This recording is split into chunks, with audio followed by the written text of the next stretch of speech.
الحمد لله الحمد لله خالق الوجود من العدم وجاعل النور من الظلم ومخرج الصبر من الألم فملقي التوبة على الندم فنشكره على المصائب كما نشكره على النعم ونصلي على رسوله الأكرم ذي الشرف الأشم والنور الأتم والكتاب المحكم وكمال النبيين والخاتم سيد ولد آدم الذي بشر به عيسى بن مريم ودعا لبعثته إبراهيم عليه السلام حين كان يرفع قواعد بيت الله المحرم فصلى الله عليه وسلم وعلى أتباعه خير الأمم الذين بارك الله بهم كافة الناس العرب منهم العجم.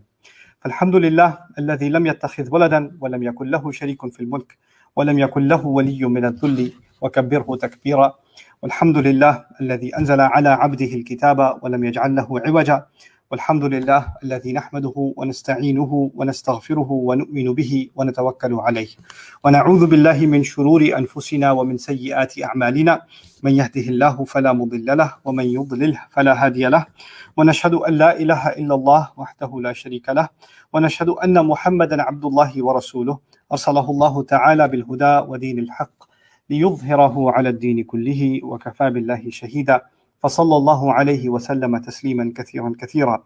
أما بعد فإن أصدق الحديث كتاب الله وخير الهدي هدي محمد صلى الله عليه وسلم وإن شر الأمور محدثاتها وإن كل محدثة بدعة وكل بدعة ضلالة وكل ضلالة في النار. قال الله عز وجل في كتابه الكريم بعد أن أقول أعوذ بالله من الشيطان الرجيم ادع إلى سبيل ربك بالحكمة والموعظة الحسنة وجادلهم بالتي هي أحسن إن ربك هو أعلم بمن ضل عن سبيله وهو أعلم بالمهتدين. رب اشرح لي صدري ويسر لي أمري واحلل عقدة من لساني يفقه قولي اللهم ثبتنا عند الموت بلا إله إلا الله واللهم اجعلنا من الذين آمنوا وعملوا الصالحات وتواصوا بالحق وتواصوا بالصبر آمين يا رب العالمين. I think inshallah for the next few weeks as I share khutbah with you on Friday inshallah I'm going to try to focus on lessons that we can derive from the 125th ayah of Surah An-Nahl. So this is surah number 16 and ayah number 125. And what I want to do in this series of khutbahs is really talk about this really comprehensive place in the Quran where Allah has taken lots of lessons that are dispersed all over the Quran and fused them together inside of one single ayah. So let me first translate this for you so you understand the overall scope of what this ayah is talking about, and then inshallah we'll get into the subject matter, which I think everybody can benefit from, including myself. Ud'u ila sabili rabbika bil hikmati wal maw'izati al hasana. Call to the path of your master, call to the way of your master with wisdom and with beautiful counsel. So the second word is beautiful counsel. Wajadilhum billati hiya ahsan, and debate them and argue with them in a way that is better. So argue with them in the way that is better. Inna rabbaka huwa a'lamu biman dhalla an sabilihi. No doubt your master, in fact, is the one who knows better who is truly misled or who is lost far away from his path. Wa huwa a'lamu bil muhtadin, and he knows better who is committed to guidance. So there's lots of things that are being said here, but as you can tell, the subject matter of the ayah is calling people to the path of Allah. Ud'u ila sabili rabbik. Generally, Muslims call it giving da'wah, right? And the idea of giving da'wah or sharing something about Allah is something we do with Muslims and non-Muslims. It's not something limited to those who don't believe in Allah only or don't share the faith of Islam only, but we give each other da'wah also. So let's first start with the word da'wah. The da'wah in Arabic means to call. It also means to invite. So it's a little bit different from nada or nida. Nida in Arabic also means to call. And it's one of the names given to the Prophet sallallahu alaihi wasallam. Rabbana innana sami'na munadiyan yunadi lil iman. We heard the call of a caller calling to iman. And in that ayah, the word munadi was used, which is used for calling. But the word da'a, which can also be used for calling, has a shared meaning with invitation. Now that makes it a pretty significant difference, because when you call someone, it can be for any purpose. You can call someone to do some work with them. You can call someone because you're warning them. You can call someone for just a very random specific task, right? But when you call someone and behind that call is an invitation, then there's a friendliness, there's a safety, there's a care that you have, because obviously there's no way you're gonna invite someone you don't like. And if you do, then you have some, dubious purpose, like in the story of Yusuf alayhi salam, the wife of the minister invited other women to her house, but she had some other alternative motive, right? See, an ulterior agenda. But generally, if you're going to invite somebody, that actually means it's an expression of friendship, of welcoming, of bringing somebody into your home, making someone feel safe, giving somebody your hospitality, opening your doors to them. All of those themes are embedded inside the word da'wah.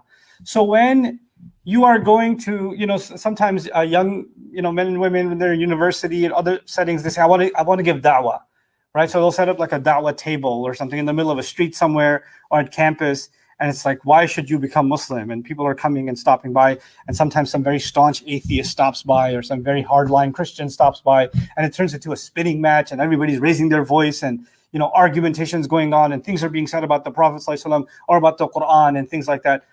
And they say, well, brother, we got to do da'wah. That's not da'wah. That's something else, but that's not da'wah, because da'wah means invitation. Who would look at that and say, oh, they're inviting each other, or he's inviting them to... it's a completely different gesture, isn't it? When you say, hey, let's go have lunch together.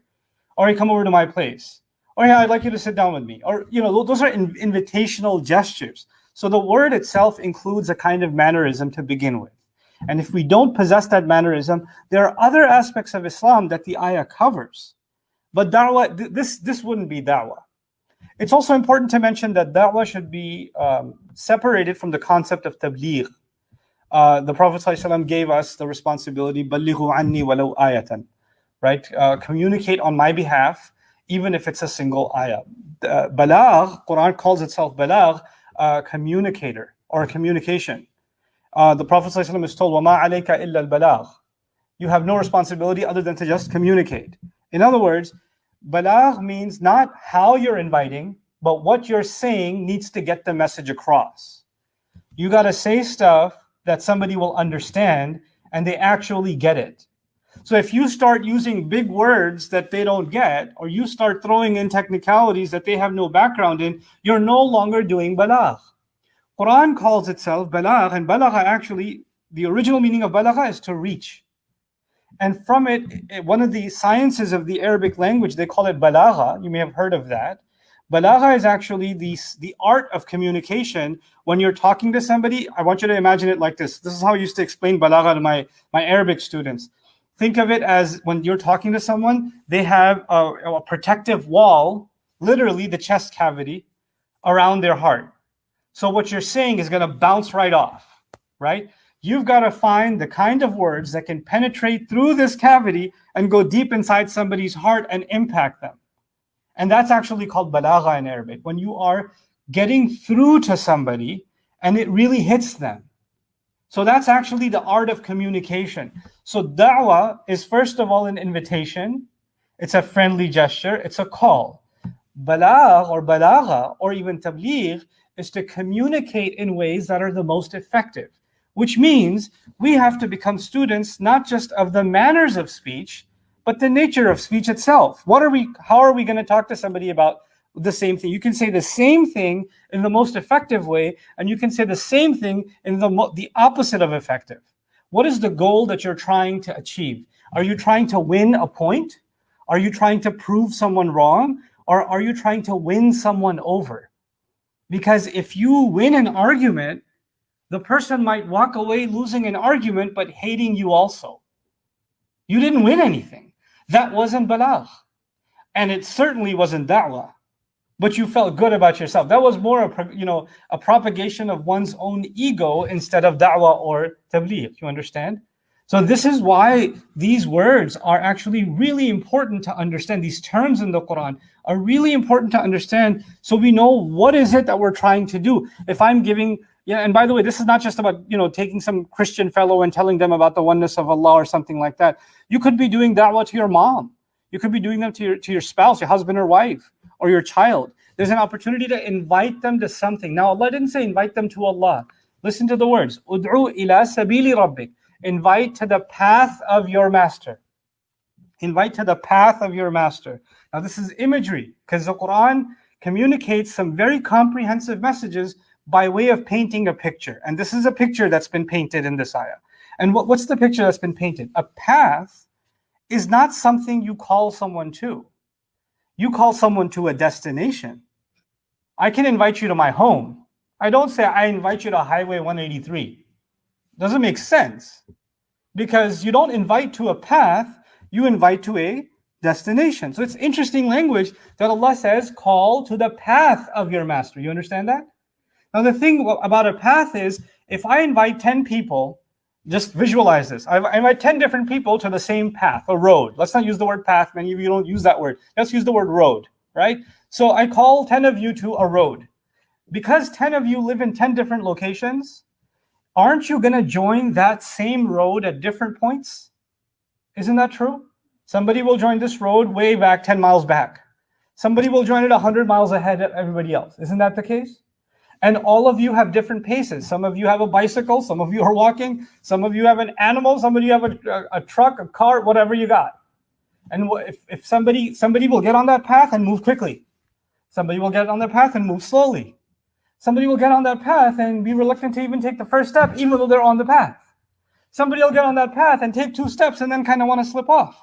You understand? The imagery of a path means that you understand that people are at different points in their life. And you're not calling everybody to become the same. You don't want everybody to be like everybody else. You don't say, well, look at that one, that's on the path, why can't you be more like them? You know, because we have this oversimplistic picture of what does it mean to call people to Allah or to call people to the path of Allah. And what we say is Islam means complete surrender. Therefore, you must surrender absolutely to the will of Allah. And somebody comes and says, hey, so if I become Muslim, do I got to stop eating pork? And I got to stop drinking? And I got to do this? And I got to go? Do I have to divorce my wife? And do I have to give up this? And I have to give up that? And they make a list. That's why I can't do it. And they're like, yep, you got to do all that right away. And if you don't want it, Islam is surrender, bro.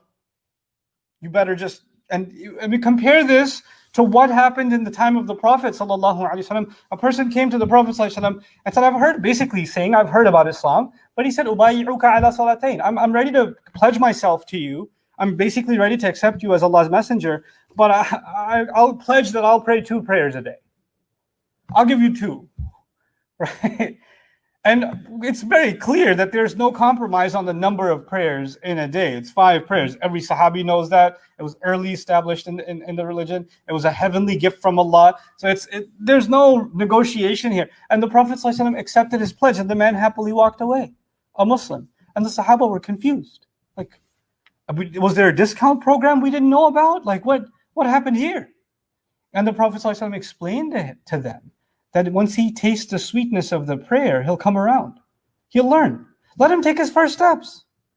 Look at the statement of Aisha radiallahu ta'ala anha. لَوْ أَوَّلَ مَا نَزَلَ مِنَ الْقُرْآنِ لَا تَشْرِبُ الْخَمْرِ. Had the first thing in the Quran that came down would have been, don't drink alcohol. لَقُلْنَا وَاللَّهِ لَن نَتْرُكَ الْخَمْرَ أَبَدًا. We would have responded, we swear to God, we will never abandon alcohol ever. And she went on to say, if Allah gave several other prohibitions first, we would have said, no way. Don't give up what? No. We would have fought it tooth and nail. What does that tell you? I mean, you've heard this narration before, but what does it, think about what that tells you. What it tells you is we consider these the most ready and willing, the most submissive slaves of Allah in the history of the Ummah. These are the Sahaba. These are the as-sabiqun, the first of the very first. They are the first and foremost. They're the ones. And they're telling us that they needed time to grow. They needed to be on an earlier step in the path, and they needed to take slow steps to get somewhere. You understand? And Allah gave the example of that. How the Prophet ﷺ nurtured them over time and allowed them to mature and grow. He gave the example of that at the end of Surah Al-Fath. And he described this as you know, it's zar'in akhraja shat'ahu fa'azarahu fastawa ala, you know, fastaghlaba fastawa ala suqihi. So it's a little tiny blade of grass, and it comes out and it starts getting reinforced. Then it becomes a stalk, a tall stalk, like a bamboo stick kind of thing. And then it stands on its own, and it eventually turns into a tree, yeah? Or it turns into a tall crop. And then it gets to a point where it's even taller than the farmer. It was this tiny little seed, and it's taller than the farmer. It grew so much, and this is the comparison Allah made to the way the Sahaba matured, how they grew. Now think about that. The Prophet ﷺ's relationship with the best generation ever is being compared to a farmer who's being who's being raised or who's raising crop, right? So if that's the case, then what we have to understand is that in our religion, we don't tell someone to completely transform themselves and become someone else overnight. We have to be patient with people. We have to understand that they just may be a seed right now. Or maybe a little bit later, they might turn into a little blade of grass. Or maybe a little bit later, they might turn into a taller stalk. It'll take time, but they're not ready yet. And that's still because the seed is on the path to growth. It's still on a path, isn't it?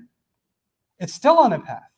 And by the way, the most beautiful part of that is when you put a seed in the ground and you water it and you nurture it and you make sure the soil is good, for a long time, you don't see any progress over the ground. It's underground and nothing is happening. You don't see any progress outside. And you know what we do with people? Man, I gave him da'wah the other day. I told him the ayah and everything. I told him the hadith about it. I gave him all the dalil, and look, no change. Still the same guy. After I told him, after I gave him the dalil, still the same guy. Unbelievable. Did the prophets do that? Did the prophets, like Nuh alayhi salam, doesn't have a different audience. He's sticking to the same audience. Did he speak to them once and say, I already told you, and you still, look at you. I'm done with this. I need a new audience. Because I already gave them the best speech. That should be enough for them. That's not how human beings work. That's not how transformation works. So the comparison made is because a path takes time to traverse. And the other thing about that is when you call people to a path, make sure they understand that they're being called to their own path, meaning their own speed. The road is the same, but your speed, and whether you're walking alone or with 3 other people, or you need training wheels, or you need help, or you need somebody propelling you. Right now, you can't totally walk on your own. Everybody's different, isn't it? Just like if you had 1,000 people walking on the same road, some will be old, some will be young, some will be strong, some will be weak, some will be sick, right? Some will need more help. Some will get thirsty quickly. Someone will want to give up. There'll be different people on the road. So when you're calling people on that road, make sure they understand not to compare themselves to someone else. Not just that you don't compare them to others, but they might start, somebody takes Shahada, becomes Muslim, comes to the masjid, or some Muslim who was raised with the Muslim name and a Muslim family, but they never really knew what the religion was, not their fault, and they decide they want to figure something out about it. They want to learn about it, right? And when they finally come to a masjid for the first time or come to a Muslim community, they hear about a convention, and the guy is giving a speech and he's dropping all these Arabic words and everybody's going, takbir, and he doesn't know what takbir means, and then everybody screams and he's like, is there an emergency in the building? He doesn't know. He has no idea, and he feels so out of place. And then finally, when somebody takes Shahada, you got to pray 5 times. You got to learn at-tahiyatu lillahi wa salawatu wa tayyibatu assalamu alayka ya nabi. You got that? You got that, right? You got that, okay. And here's 8 more brochures. You got to make sure you do this. And here's how you make wudu. And yeah, it's easy. Let me show you. And if people are information overload, and then they start feeling like, man, there's a lot to learn, and I'll never learn it. And all these people know so much more. I'm never going to be a good Muslim. They're so much further down the road on this path than I am, right? So they start comparing themselves and feeling inferior. Allah has said such profound words when He said, call people to the path of your master. The path of your master. Because every one of you is not being compared to the next person. You're not, your rank in front of Allah is not less because you haven't memorized the Quran, or you don't know tajweed yet, or you don't speak Arabic, or you don't know, you didn't memorize the 40 hadith of Imam Nawawi, or you're none of that stuff. Those are important and valuable things and rewardable deeds. But that's not the only way reward works. That's not the only way reward works. Actually, it's irrelevant because I'm in the middle of studying Surah Yusuf right now. It's on my mind. I'll just share a simple example with you. Yusuf alayhi salam, one of the most rewarded prophets of our history, right?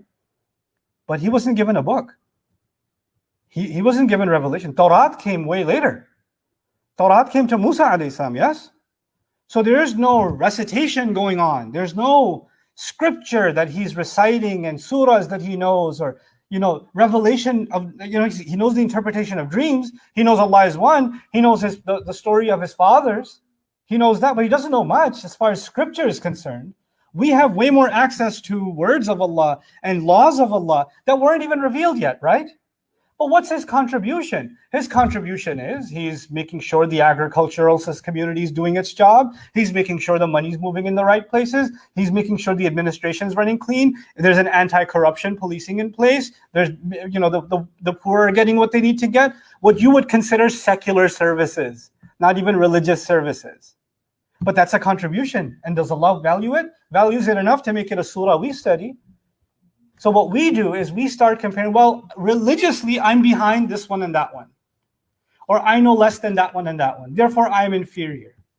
Somebody else can make you feel like that, and you can start feeling that way. But when you invite someone to Allah, this is the most important thing. The most important thing is you remind them over and over again, I'm not inviting you to a destination that some other people reached and you haven't reached yet. Too bad for you. You better catch up. No. I'm inviting you to a path. And the fact that you're on a path is success. That's the last thing I'll share with you for today. We're just doing the first phrase of the ayah today. It'll take us a while before we get through the whole ayah. But in the first phrase of the ayah, the being on that path is actually the ultimate goal. Because the moment you start thinking that you reach some kind of destination, that's when you failed. There is no such thing as us having reached our destination in this life, this entire life. Just like every day, the sun takes a path, the moon takes a path. Just like every day, our bodies are actually on a path towards maturity and then decline. Our bones are on a path. Our eyes are on a path. Our brain cells are on a path. Dementia will come in eventually, right? Everything Allah created inside of us is on a path. So is our religion. So is our relationship with Him. It's on a path. Our goal is to find ourselves on that path every day. And not to compare ourselves to someone else, but to see that whatever step I took yesterday, am I taking the next step today? Am I still on the same path? Did I make progress today? The only one you're competing with is yourself. Nobody else. The only standard you have to hold, and I have to hold, is I know I could have done more and I didn't. I know I could have held myself to a higher standard and I didn't. The failure of so many will be whenever they're about to take the next step, instead of comparing themselves to themselves, what will they do? They'll compare themselves to everybody else. Well, this one, supposedly so far ahead of me in the path, is so messed up. What's even the point? I don't want to be like them. Therefore, I'm not taking any steps. Good luck with that in front of Allah. Because it's your own journey. Every single one of us. Our own journey. We're supposed to help each other along, but not race with each other and make someone feel like, you're behind, you better catch up. Or I'm way ahead of you. Man, I know so many more surahs than you. I'm going to be like so many levels above you in Jannah, it's not even funny. No. That's not how that works. I'll leave you with the thing I used to tell my students on the first day of the full-time dream program. These are students that come here with this fervor to learn the Quran, and they've left their jobs. Some of them suspended college education, come here to study with me for 9 months back in the day. And they'd sit here and I'd say, listen, inshallah, I'll do my best to teach you Arabic. And I have full confidence that if Allah wills, that in a few months you'll be reading Arabic books. You will be doing that. But you know what? If you're not on a path to connect with Allah's word, and you're not changing yourself in here, not here. Here I can help you. I can try. I can grow this. I can't help this. That's on you. If this grows and you know Arabic, if someone was a terrible person before they came here, then 4 months later, there'll be a terrible person who knows Arabic. That's the only difference. Now their tajweed is better. And they got good vocabulary. And they know a lot of grammar. But they're still a terrible person. Because simply seeking knowledge does not mean that we're on a path. We have to understand, why are we learning? What's the purpose of us learning? Why are we acquiring any knowledge at all? Why are we listening to any Islamic content, any tafsir or any seerah or anything that you're listening to? What's the purpose? Are you listening? Man, I gotta write that down. I gotta use that in a speech somewhere. I gotta write that down. I'm gonna drop this on somebody at some party. You're looking for quotes to impress people? That's what you're looking for? Is that what this is? But because that's not inviting somebody to a path. First of all, I have to be on a path. And because I'm walking it and struggling, I can share with someone else. By the way, I'm no better than you. I just started sometime before you. But it's a path for all of us. And by the way, whenever someone journeys, they get tired. Whenever someone journeys, it wears on them. Yes or no? Whenever someone journeys, they might need to be replenished. They need to be rejuvenated. Whenever someone journeys, there may be dangers on the path, so it's safer to travel in a group. Isn't it? So when you invite someone else to a path, you must also be open about the fact that you're on a path yourself. And you have slipped off here and there, but you get back on. And alhamdulillah, you have people in your life that help you get back on. Instead of what we've done in the ummah, when someone slips and falls, we kick them again and say, you fell? Oh my God, everybody, this one fell. Make sure they don't get up again. And boot them down. How dare you fall? Because none of us have ever fallen, so I don't understand how you could fall.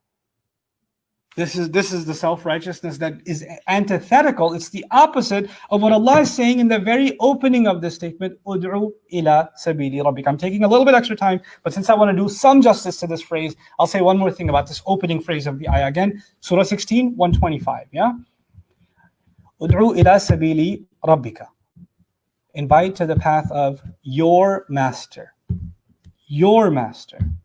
It's saying that to Rasulullah sallallahu alaihi wasallam. So first of all, when Rasulullah is going to invite, even Allah tells him, didn't he find you an orphan and he gave you shelter? Didn't he find you seeking, lost, and he guided you?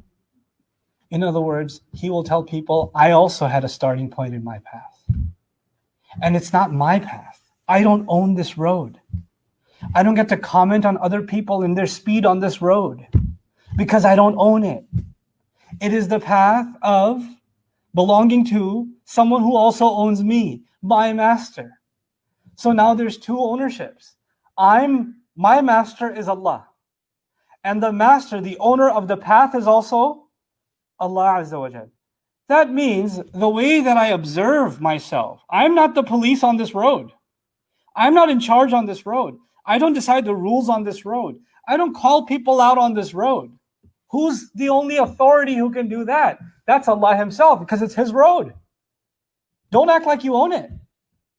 Don't act like you've got copyright on this road, on this path, and you will decide who should walk out. It's not your place. Invite people to understand that they should be on this path because it's a path that belongs to their master. Beautiful language, because it's as if Allah is saying that, telling us that when I remind myself and I remind you, there are lots of roads to take in life.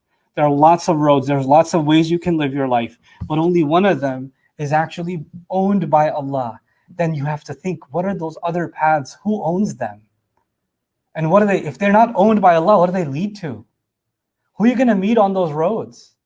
If they're not owned by the one who gave you your life, who sustains your organs, who gives you the air to breathe, who loves you more than anyone can ever love you, and if He made this road just for you, then He will put people in it that will make your life beautiful. But what about those other roads that you abandon His road and you take? What kind of people will you meet on that road? What kind of experiences will you meet on that road? Where are you going to head? What progress are you going to make? As you make progress towards Allah, Allah literally describes it as rising. Rising.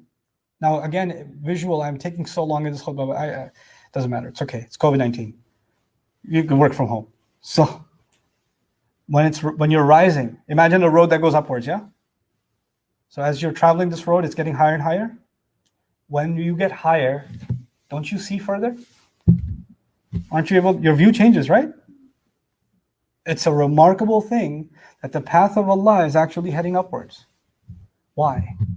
Because now, for everybody else, they're so caught up in the moment, in the day, in the weekend. And you can look at your entire life ahead. You can look at your children's lives. You can look at the meeting with Allah. You can look at the long-term consequences of these steps. You can see it. You can see what you left behind for what it really is. Oh my God, that's where I was? When you're inside a city that has a lot of smoke and smog, you don't see it. But if you travel up the road and you look down and it's covered in smog, that's where I was living? Oh my God, I was breathing that? And you came out of it. You're rising above it. And your horizons are changing. You're in a new environment now, and you can see things you didn't see before. That's the invitation that Allah Azza wa Jalla has given us, to make us people of vision, literally people of vision, people that can see further out, people that are not reacting to moment by moment. This is the opening of I don't want to call it philosophy, it's the wisdom of da'wah in the Quran. How does Allah describe da'wah? And it's just inside this one ayah, there are so many just pearls of wisdom jam-packed in, that I wanted to kind of take a little bit of them each at a time and unpack them, so that you and I can truly understand what does it mean that we have been chosen to follow the path of our Messenger sallallahu alaihi wasallam, to invite others on the path that we ourselves are traveling on.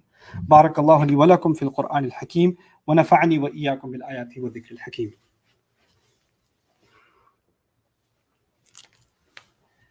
الحمد لله وكفى والصلاة والسلام على عباده الذين اصطفى خصوصا على أفضلهم وخاتم النبيين محمد الأمين وعلى آله وصحبه أجمعين. قال الله عز وجل في كتابه الكريم بعد أن أقول أعوذ بالله من الشيطان الرجيم إن الله وملائكته يصلون على النبي يا أيها الذين آمنوا صلوا عليه وسلموا تسليما اللهم صل على محمد وعلى آل محمد كما صليت على إبراهيم وعلى آل إبراهيم في العالمين إنك حميد مجيد اللهم بارك على محمد وعلى آل محمد كما باركت على إبراهيم وعلى آل إبراهيم في العالمين إنك حميد مجيد.